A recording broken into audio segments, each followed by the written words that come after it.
Rebelle d'Ivana, pourquoi ce titre au juste, Titi Robin? Eh bien, ça s'impose, c'est comme le prénom d'un enfant. Qu'est-ce que ça veut dire? Rebelle, c'est la version anglo-saxonne du rebelle. Rebelle en français. Et d'Ivana, c'est l'amour-passion, l'amour fou. Et donc là, l'idée derrière ça, c'était un projet en fait plutôt politique parce que j'étais remué par toute la violence géopolitique qu'il y a en ce moment dans les pays qui principalement m'inspirent, le Moyen-Orient jusque Pakistan, Afghanistan, qui sont des pays pour moi de grande richesse artistique. J'ai grandi avec ces cultures-là et donc... avec la culture gitane, arabe, et également, à Angers. aussi, oui. Et donc, en fait, ces cultures-là, quand on en entend parler à la télé et à la radio, c'est de manière négative la plupart du temps. Donc, disons que ça, c'est une souffrance qui est normale, mais là, c'est devenu quand même très, très dur. Et puis, avec les mouvements des réfugiés à cause des drames, des catastrophes qui se passent dans leur pays, j'avais envie de parler de ça. Et puis, mais je pouvais en parler qu'au niveau humain. C'est-à-dire, je suis un artiste, donc... Je me disais, comment je peux parler de quelqu'un qui est amoureux, par exemple, et qu'on chasse de son pays, qui reçoit des bombes sur la tête.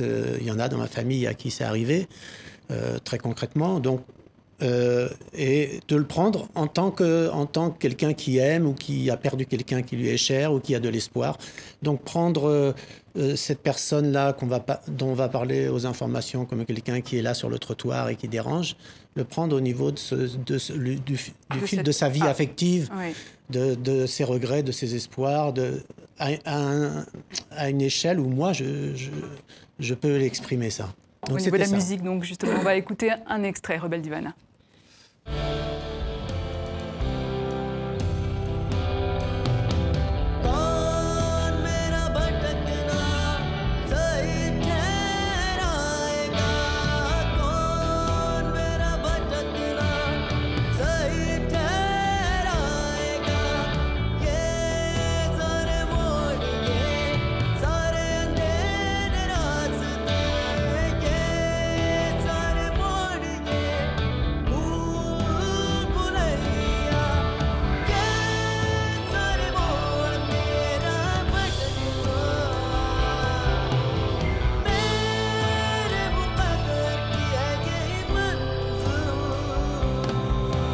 Rebelle d'Ivana, dans cet album, Titi Robin, vous avez gardé votre âme, même si vous avez un petit peu changé de peau, à plusieurs niveaux. Déjà, vous donnez de la voix, et ça, c'est nouveau.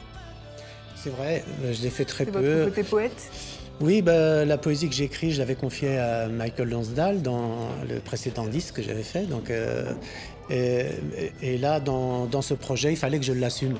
Mais en fait, je l'ai assumé en français pour la réciter dans la musique, mais il y a Shuaib Hassan qui la chante, puisque ce qui est chanté en hindi qu'on entendait, ce sont mes textes aussi qu'on a traduits.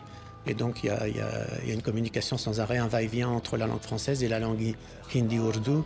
Alors comment s'est passée cette rencontre musicale entre le hindi, les instruments aussi occidentaux, cet instrument indien aussi, le sarangi?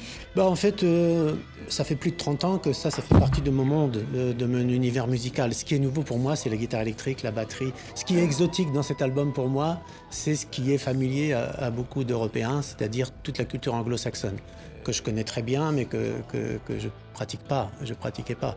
Et là, j'ai utilisé les armes de l'ennemi, entre guillemets, c'est-à-dire que ce bulldozer culturel anglo-saxon, je me suis la guitare électrique. Guitare électrique, c'est votre côté rebelle peut-être? Non, en général, je considère que ceux qui utilisent ces instruments-là, ils sont justement pas assez rebelles. Le disque précédent, Taziri, avec Mehdi Nassouli, on a fait une sorte de blues méditerranéen.